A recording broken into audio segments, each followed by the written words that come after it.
Hello hello hello. Good evening.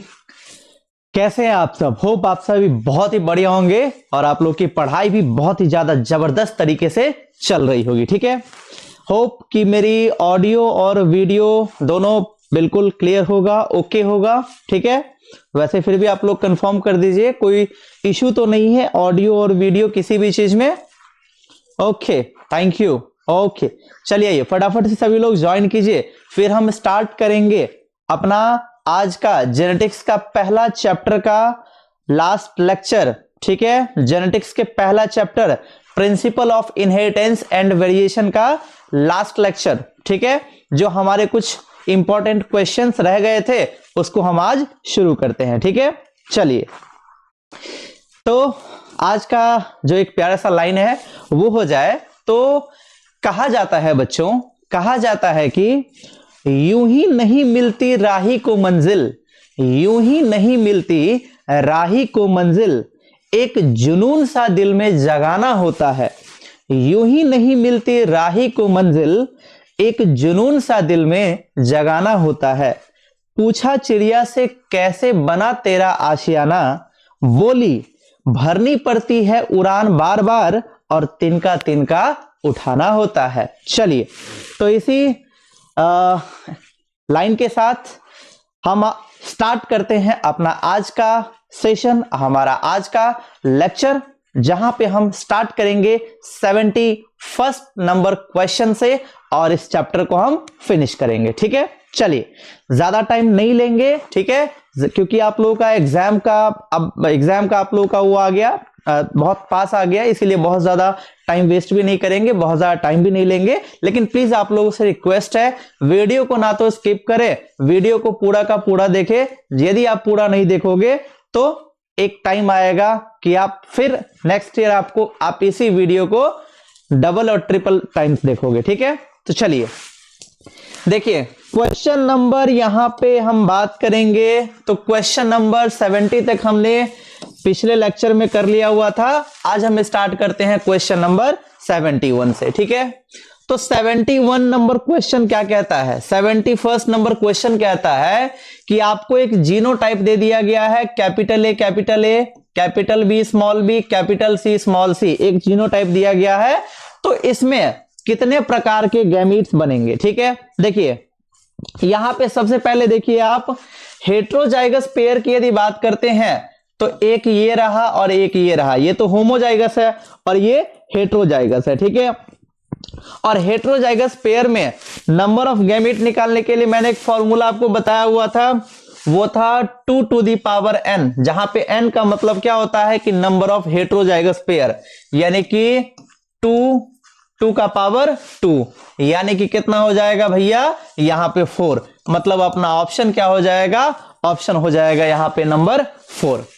एक और process है इसमें इसको करने का, यहां पे देखिए यहां पे दिया हुआ है कैपिटल ए और कैपिटल बी स्मॉल बी और कैपिटल सी स्मॉल सी। ठीक है, तो यहां पे क्या होगा भैया, यहां से तो कंट्रीब्यूट होंगे सिर्फ और सिर्फ कैपिटल ए, यहां से क्या बनेगा capital B and small B, और यहां से क्या बनेगा capital C and small C. ठीक है, अब मैं क्या करता हूं, ये जो चार मुझे बनाना है, यानी कि मैं आपको गैमीट भी बना के दिखा रहा हूं। ठीक है, तो सभी में कॉमन कैपिटल ए तो रहबे करेगा, तो कैपिटल ए मैंने सभी में लिख दिया। ठीक है, आगे एक में आप कर दो कैपिटल बी, ठीक है, सॉरी कैपिटल बी और कैपिटल सी, एक में कर दो आप स्मॉल बी स्मॉल सी। ठीक है, एक में आप कर दो कैपिटल बी स्मॉल सी और एक में कर दो स्मॉल बी और कैपिटल सी। तो ये रहे आपके चार गैमीट, यही गैमीट इनमें पॉसिबल हैं, यही चार गैमीट इसमें बनेंगे, ये बात आप याद रखिएगा। ठीक है, क्लियर। चलिए अगला question, question number 72 number question क्या बोलता है, number of autosome present in liver cell of a human female, चाहे मेल हो चाहे फीमेल हो, नंबर यहां पे सेम होंगे। मैंने बताया हुआ है ऑटोसोम कितना होगा, ऑटोसोम 44। ठीक है, तो ऑटोसोम 44 मतलब कि 22 पेयर। क्लियर। अगला है यहां पे if mother has O blood group, यदि किसी फीमेल का ब्लड ग्रुप ओ है और उसके बच्चे का भी ब्लड ग्रुप ओ है, तो यहां पे उसके फादर का ब्लड ग्रुप क्या होगा? तो उसके फादर का ब्लड ग्रुप यहां पे क्या होगा भैया? तो यहां पे होगा ए बी। ठीक है, अगला है anti serum used in testing blood group has, यानी कि यहां पे बोल रहा है, यहां पे क्या बोल रहा है? यहां पे बोल रहा है कि ब्लड ग्रुप का जो टेस्ट किया जाता है, ब्लड ग्रुप टेस्ट, जैसे बहुत से स्टूडेंट को अभी भी नहीं पता होगा कि उनका ब्लड ग्रुप क्या है, ए है, बी है, या फिर ए बी है, या फिर ओ है, पॉजिटिव है, नेगेटिव है। तो उसके लिए जो टेस्ट किया जाता है उसमें एंटी सीरम का यूज किया जाता है। तो उसमें उसके पास क्या होता है भैया? तो उसके पास होता है एंटीबॉडी। ठीक है, चलिए अगला क्वेश्चन बताइए फटाफट से, अगला क्वेश्चन बताइए फटाफट से, क्वेश्चन नंबर 75। ठीक है, अगला क्वेश्चन बताइए फटाफट से, क्वेश्चन नंबर 75। ठीक है, क्वेश्चन नंबर 75 यहां पे क्या बोल रहा है? ये किसी पर्सन का ब्लड ग्रुप ए है, तो मैंने बताया हुआ था जो दिया हुआ हो मतलब कि वो एंटीजन है। ठीक है, तो यदि ब्लड ग्रुप ए है तो एंटीजन ए प्रेजेंट होगा और एंटीबॉडी दूसरा वाला यानी कि बी प्रेजेंट होगा। तो option number A is correct. ठीक है, अगला question, which blood group are common in man and apes but absent in monkey. यहां पे बोल रहा है कि वो ब्लड ग्रुप कौन सा है जो कि मैन में और एप में कॉमन है। ठीक है, जनरली लोगों को वही होता है, लेकिन मंकी में बहुत रेयर होता है। तो अपने लोगों में सुनते होंगे कि generally blood group A B या फिर ओ जल्दी अपने लोगों में देखने को नहीं मिलता है, लेकिन ए और बी देखने को मिलता है। तो अपने लोगों में भैया ए और बी, और मंकी में ये क्या होता है? यहां पे ये एब्सेंट होता है। ठीक है, मतलब कि मंकी में बहुत रेयर में होता है, जैसे अपने लोगों में ए बी और ओ। ठीक है, चलिए उन्होंने मेंडल ने जो गार्डन पी को सेलेक्ट किया हुआ था उसमें से रिसेसिव कौन सा है? टॉल स्टेम, टॉल और ड्वार्फ, तो टॉल तो डोमिनेंट वाला था, कलर्ड फ्लावर डोमिनेंट, इन्फ्लेटेड पोड डोमिनेंट, एक बचे कौन? Wrinkled seed. तो ये कैसे थे भैया? तो ये थे रिसेसिव। ठीक है, चलिए अगला क्वेश्चन का बात करते हैं हम यहां पे। अगला क्वेश्चन है यहां पे, क्या है, क्या कह रहा है ये अगला क्वेश्चन? आइए फटाफट से देखिए, देखिए भाई साहब ये अगला क्वेश्चन यहां पे क्या कह रहे हैं? Number of character studies bye Mendel in P, यानी कि मेंडल ने मटर के पौधे में कितने कैरेक्टर्स की स्टडी की हुई थी। ठीक है, कितने कैरेक्टर को उन्होंने लिया हुआ था? बहुत बार बता चुका हूं, ट्रिक भी बताया हुआ था मैंने इसको याद कर रखने का।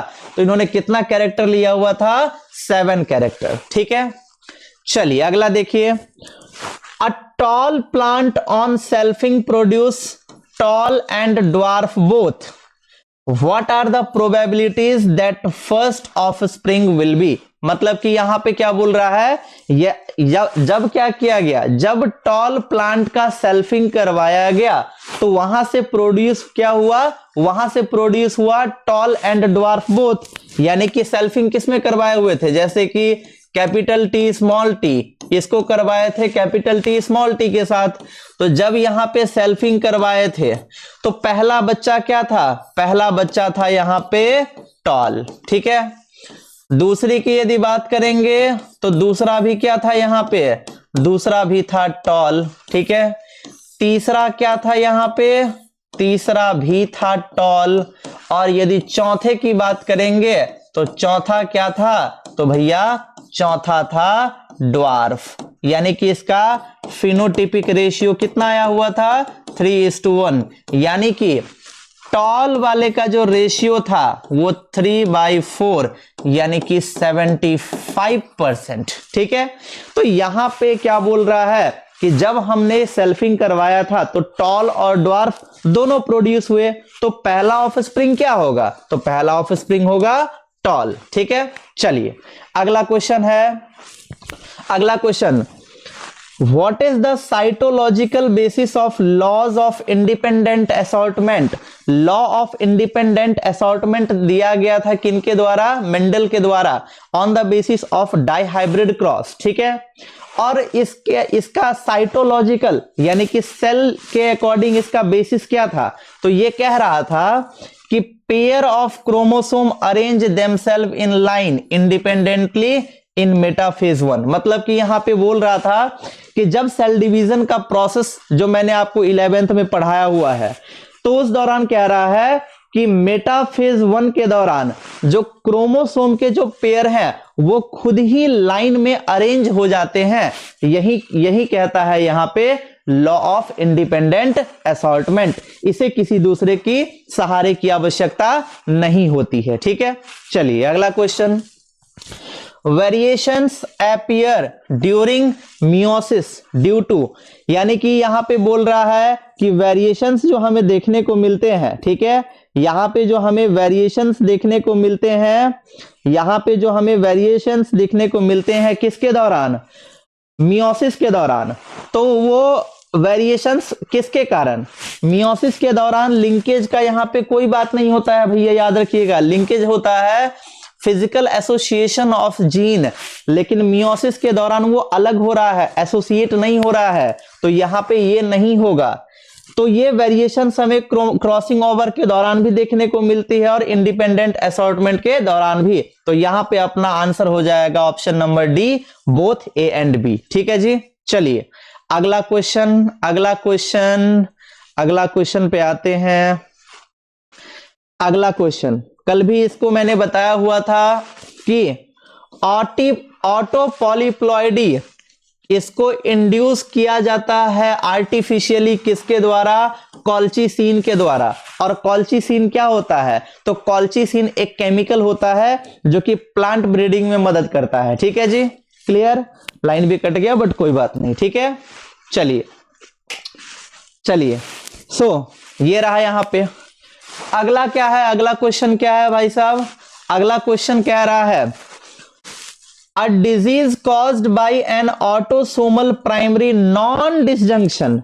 यहां पे मैंने बताया हुआ था कि ऑटोसोमल बीमारी है, यानी कि किस में होता है? ऑटोसोम में होता है, नॉन डिसजंक्शन के द्वारा। तो ये इसमें ना तो इसका नाम आ रहा था और ये तो है, ये नहीं है, तो बचा कौन सा? डाउन सिंड्रोम, ठीक है। चलिए अगला क्वेश्चन है, Which of the following is not a hereditary disease? इनमें से कौन सा ऐसा बीमारी है जो कि आनुवांशिक विकार नहीं है, जो कि आनुवांशिक बीमारी नहीं है, जिसको मैंने आपको जेनेटिक्स में पढ़ाया ही नहीं है? सिस्टिक फाइब्रोसिस बताया हूं, हीमोफीलिया बता रखा है, थैलासीमिया बता रखा है। यदि इसकी बात करेंगे क्रेटिनिज्म की, तो ये होता है हाइपोथायरॉयडिज्म, जिसको मैंने आपको जेनेटिक्स में कभी नाम भी नहीं लिया। तो यहां पे अपना ऑप्शन नंबर डी हो जाएगा करेक्ट, ठीक है। चलिए अगला क्वेश्चन पे आते हैं। मेंडल ने जो लॉ ऑफ इंडिपेंडेंट असॉर्टमेंट दिया हुआ था वो किस बेसिस पे? क्या वो मोनोहाइब्रिड क्रॉस के बेसिस पे? नो। मोनोहाइब्रिड के दौरान ही मैंने ये भी पढ़ाया हुआ था, तो ये भी नहीं। बैक क्रॉस तो होगा ही नहीं। तो यहां पे बताया हुआ था, जब मैंने आपको लॉ ऑफ इंडिपेंडेंट असॉर्टमेंट पढ़ाया हुआ था, तो मैंने पढ़ाया हुआ था आपको डाइहाइब्रिड क्रॉस के दौरान, ठीक है। चलिए अगला क्वेश्चन है, फटाफट से बताइए। यहां पे चलिए बताइए, फटाफट से आंसर कीजिए। Question number 86। A common test to find genotype of hybrid is by, देखिए ये बेसिकली यहां पे पूछ रहा है टेस्ट क्रॉस के बारे में, ठीक है। टेस्ट क्रॉस के बारे में, जैसे टॉल की यदि हम बात करते हैं, टॉल की यदि अपन बात करें, तो टॉल का क्या फॉर्मूला होता है? टॉल का कैपिटल टी भी होता है और कैपिटल टी स्मॉल टी होता है। तो एग्जैक्ट पता लगाने के लिए कि भैया वो कैपिटल टी होगा या फिर कैपिटल टी स्मॉल टी होगा, उसके लिए किया जाता है टेस्ट क्रॉस। तो वो टेस्ट क्रॉस कैसे किया जाता है? तो वो टेस्ट क्रॉस किया जाता है जो हमें F1 जनरेशन में मिला है, उसको जब हम रिसेसिव वाले के साथ क्रॉस करवाएंगे, तो ये रहा अपना crossing F1 individual with recessive parent. तो ये रहा अपना ऑप्शन नंबर बी। ठीक है, क्लियर है बॉस? चलिए अगला question, question number 87, sickle cell anaemia क्या शो करता है? Repeated question, pleiotropy. ठीक है, कल भी मैंने बताया हुआ था। अगले क्वेश्चन पे आते हैं, अगला क्वेश्चन है यहाँ पे क्वेश्चन नंबर 88। ठीक है जी, question number 88, question number 88, mongolism is a genetic disorder caused by the presence of an extra chromosomal number। ठीक है, तो पहले देखते हैं कि मंगोलिज्म होता क्या है। बेसिकली मंगोलिज्म जो कहा जाता है, ये मंगोलिज्म कहा जाता है डाउन सिंड्रोम को। और डाउन सिंड्रोम क्या है? डाउन सिंड्रोम है ट्राइसोमी ऑफ 21st क्रोमोसोम, यानी कि अपना ऑप्शन नंबर बी। ठीक है, अगला, A cross between hybrid and a parent is known as। जब हम क्रॉस करवाएंगे हाइब्रिड और उसके पेरेंट के बीच, तब उसको हम क्या बोलेंगे भैया? जब हम क्रॉस करवाएंगे हाइब्रिड और उसके पेरेंट के बीच, तब हम क्या बोलेंगे? वो यहां पे बोल रहा है, कोई कह रहे हैं बाय मोनोहाइब्रिड क्रॉस, नो, ये हो ही नहीं सकता है। दूसरा रेसिप्रोकल क्रॉस, उल्टा, ये भी नहीं होगा। टेस्ट क्रॉस में क्या करवाते थे? टेस्ट क्रॉस में रिसेसिव पेरेंट को क्रॉस करवाते थे F1 वाले के साथ। बचा क्या यहां पे? Back cross. तो अपना ऑप्शन हो जाएगा यहां पे बैक क्रॉस। ठीक है, चलिए अगला है, a cross between offspring and recessive parent. ठीक है, एंड रिसेसिव पेरेंट, जब हम क्रॉस करवाएंगे ऑफस्प्रिंग और रिसेसिव पेरेंट के बीच, उसको क्या बोलते हैं? उसको बोलते हैं भैया टेस्ट क्रॉस। ठीक है, उसको क्या बोलते हैं? उसको बोलते हैं हम टेस्ट क्रॉस। ठीक है जी, क्लियर है यहां तक? बहुत इंपॉर्टेंट क्वेश्चंस को यहां पे कर रहे हैं। वंस अगेन रिपीटिंग, कोई वीडियो को स्किप नहीं करेगा, पूरा का पूरा लेक्चर अटेंड करोगे। अदरवाइज मैंने आप लोग को बताया ही क्या होगा, नेक्स्ट ईयर ट्वाइस या फिर थ्राइस देखोगे। क्लियर? सो देखिए यहां पे क्या बोल रहा है, एक यहां पे बोल रहा है कि the distance between the gene is measured by, यानी कि एक, मैं याद कीजिए मैंने आपको एक टॉपिक पढ़ाया हुआ था, जेनेटिक मैपिंग या फिर क्रोमोसोमल मैपिंग।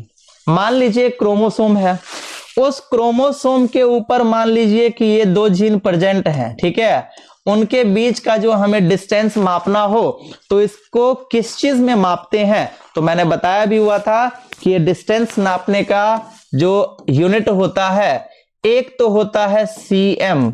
ठीक है, small c capital M, that means centimorgan. ठीक है, that means centimorgan, cm for centimorgan. और दूसरा जो यूनिट होता है वो होता है मैप यूनिट। क्लियर? तो पहला हुआ मैप यूनिट और दूसरा हुआ सेंटीमॉर्गन। तो क्लियर? तो यहां पे अपना 91 का हो जाएगा ऑप्शन नंबर बी। ठीक है, अगला, in sickle cell anaemia glutamic acid, in sickle cell anaemia glutamic acid is replaced by valine. मतलब कि यहां पे क्या बोल रहा है? यहां पे बोल रहा है कि एक बीमारी है सिकल सेल एनीमिया, जो कि मैंने आप लोगों को पढ़ाया भी हुआ था। तो ये जो सिकल सेल एनीमिया नामक बीमारी है, इसमें होता क्या है भैया? तो इसमें होता है कि ये जो ग्लूटामिक एसिड है, ये ग्लूटामिक एसिड रिप्लेस हो जाता है किसके द्वारा? ये हो जाता है वेलाइन अमाइनो एसिड के द्वारा रिप्लेस। तो यहां पे ये जो वेलाइन है, इसका ट्रिपलेट कोड क्या होता है? इसका जेनेटिक कोड, और जेनेटिक कोड कैसा होता था? ट्रिपलेट। तो जिसमें क्या होंगे यहाँ पे तीन यहाँ पे प्रेजेंट होते थे, जैसे AUG, ठीक है, CUG, GUG, GGG, तो ये सारे। तो यहाँ पे बोल रहा है कि वेलाइन का जेनेटिक कोड क्या बोल रहा है, मतलब कि यहाँ पे तुमको क्वेश्चन घुमा दिया जिससे बच्चा कंफ्यूज हो जाए। बेसिकली यहाँ पे सिंपल लैंग्वेज में वो पूछ रहा है कि वेलाइन का कोड क्या होता है, तो वेलाइन का कोड होता है भैया GUG। ठीक है, चलिए अगले क्वेश्चन पे आते हैं, क्वेश्चन नंबर 93। ठीक है बॉस। क्वेश्चन नंबर 93, चलिए आंसर कीजिए फटाफट से, क्या होगा इसका answer. Grass hopper is an example of XO type of sex determination in which male have, ठीक है, in which male have। यहां पे क्या बोल रहा है भैया, यहां पे बोल रहा है कि ग्रास हॉपर की यदि बात करेंगे तो बताया हुआ है मैंने कि ग्रास हॉपर में एक्सओ टाइप का सेक्स डिटर्मिनेशन देखने को मिलता है, जिसमें मेल के पास क्या होता है, मेल के पास होता है एक एक्स क्रोमोसोम, बताए हुए थे ना यहाँ पे एक्सओ, तो यहाँ पे एक्स, तो ये रहा एक एक्स क्रोमोसोम, बस क्लियर। चलिए अगला क्वेश्चन, अगला क्वेश्चन का आंसर कीजिए फटाफट से। Which of the following will not result in variation among sibling, ठीक है। वंस अगेन रिपीटेड क्वेश्चन, यहां पे बोल रहा है कि सिबलिंग के यानी कि सहोदर भाई बहन में इनमें से कौन सा क्या चीज करेंगे जहां पे हमें वेरिएशन देखने को नहीं मिलेगा, तो मैंने बताया भी हुआ था, वो क्या था भैया, वो था लिंकेज, ठीक है। चलिए अगला question, polygenic inheritance in plants like tobacco was first studied by, यानी कि जो क्वांटिटेटिव ट्रेट था, जो क्वालिटी पे नहीं जो कि क्वांटिटी पे भरोसा रख रहा था, तो ये जो क्वांटिटेटिव ट्रेट है इसको देखा गया था सबसे पहले टोबैको प्लांट में, और किसके द्वारा, तो वो थे कॉलरियूटर, ठीक है जी, क्लियर। चलिए अगला, एक कपल है जिनकी 6 बेटियां हैं, ठीक है, एक कपल है जिनकी 6 बेटियां हैं, उनके बेटे नहीं हैं, तो उनका अगला जो बेबी होगा उसका बेटी होने का कितना % चांस है, तो हमेशा क्या होगा, चाहे पहला बच्चा हो, चाहे 5वां, चाहे 10वां, चाहे 50वां या फिर 100वां बच्चा क्यों ना हो, वहां पे बेटा और बेटी होने का जो ऑलवेज परसेंटेज क्या होगा, वो होगा 50%, इस बात को याद रखिएगा, ठीक है। यदि ऐसा नहीं होता तो हर पर्सन के चौथे बच्चे आते आते तक एक बेटा या फिर एक बेटी हो ही जाती, क्लियर, तो इस बात को ध्यान रखिएगा। अगला है कि इनमें से कौन सा टेस्ट क्रॉस है, ठीक है, इनमें से कौन सा टेस्ट क्रॉस है, तो टेस्ट क्रॉस हम किसके बीच में करवा रहे थे, टेस्ट क्रॉस हम करवा रहे थे जो हमें ऑफस्प्रिंग मिला उसको रिसेसिव के साथ, ठीक है।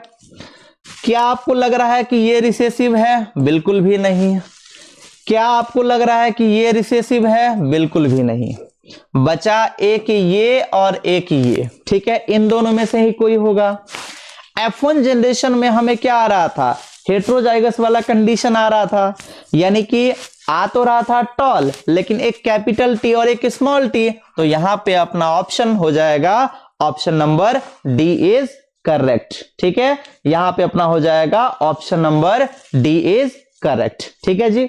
चलिए अगला क्वेश्चन, अगले क्वेश्चन पे आते हैं फटाफट से, अगला क्वेश्चन पे आते हैं। अगला क्वेश्चन क्या बोल रहा है यहां पे, ठीक है, अगला क्वेश्चन यहां पे कह रहा है, अगला क्वेश्चन यहां पे कह रहा है कि एक मेल ग्रास हॉपर है, उनके पास सेक्स कॉम्प्लीमेंट इनमें से कौन से होते हैं, ठीक है, बहुत बार बिल्कुल आसान वाला रिपीटेड क्वेश्चन, बहुत सिंपल सा क्वेश्चन है, बहुत बार आप लोगों को मैंने ये लाइन भी बताया हुआ है, एग्जैक्ट लाइन की XO type of sex determination is found in grass hopper, ठीक है। तो यहां पे क्या दिख रहा है आपको, एक्सओ कहीं पे दिख जाए वहां पे आप सीधा टिक कर दो, ठीक है जी, क्लियर, ओके। अगला question, Klinefelter syndrome is characterised by, Klinefelter syndrome किसको बोलते हैं, तो क्लाइनफेल्टर सिंड्रोम कहते हैं ट्राइसोमी ऑफ सेक्स क्रोमोसोम, ठीक है, क्रोमोसोम, मतलब कि यहां पे ट्राइसोमी वाला कंडीशन हो रहा था, मतलब कि 47 क्रोमोसोम यहां पे बन रहे थे, मतलब कि एक्स एक्स और वाई, ठीक है। तो यहां पे देखिए कहां पे, जहां पे भी आपको दिखे एक्स एक्स वाई तो वहां पे आप टिक कर दो, ठीक है। चलिए अगला, phenotypic ratio of monohybrid F2 progeny of an incomplete dominance, यानी कि मोनोहाइब्रिड क्रॉस के दौरान जो इनकम्प्लीट डोमिनेंस देखने को मिलता है वहां पे F2 जनरेशन में फिनोटिपिक रेशियो क्या होगा।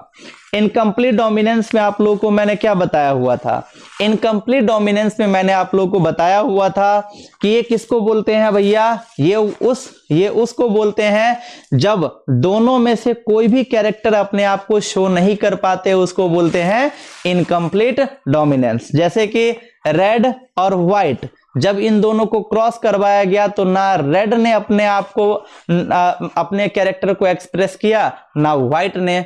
दोनों को मिलाकर क्या मिल गया, दोनों को मिलाकर यहां पे मिल गया क्या, यहां पे मिल गया पिंक। जैसे इसको मैं आपको बनाकर दिखा देता हूं, ठीक है। रेड है, ठीक है, और ये व्हाइट है। क्लियर। रेड मतलब आर आर और व्हाइट मतलब स्मॉल आर, ठीक है।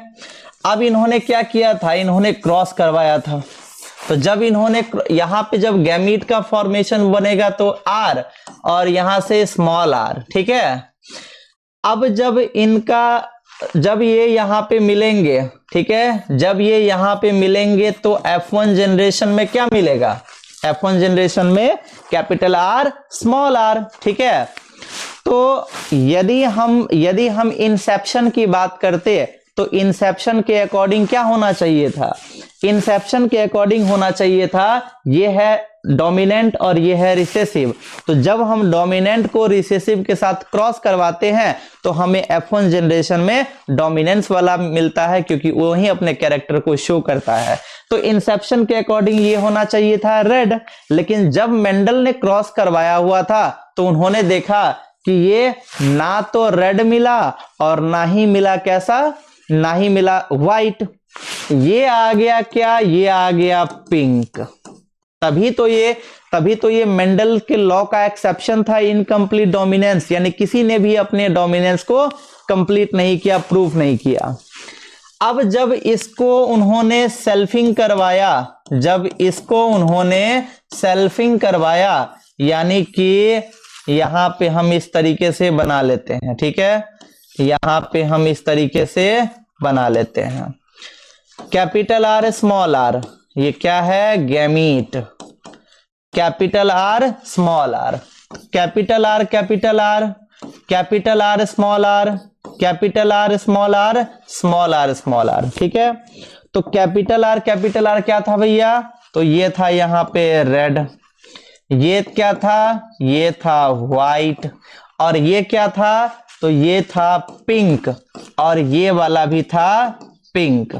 तो जब हम इनकम्प्लीट डोमिनेंस की फिनोटिपिक रेशियो देखेंगे तो जनरली इंसेप्शन के अकॉर्डिंग जो मेंडल का लॉ था मोनोहाइब्रिड क्रॉस के बेसिस पे, उसके अकॉर्डिंग फिनोटिपिक रेशियो आ रहा था 3:1, लेकिन ये तो एक्सेप्शन है, एक्सेप्शन इनकम्प्लीट डोमिनेंस।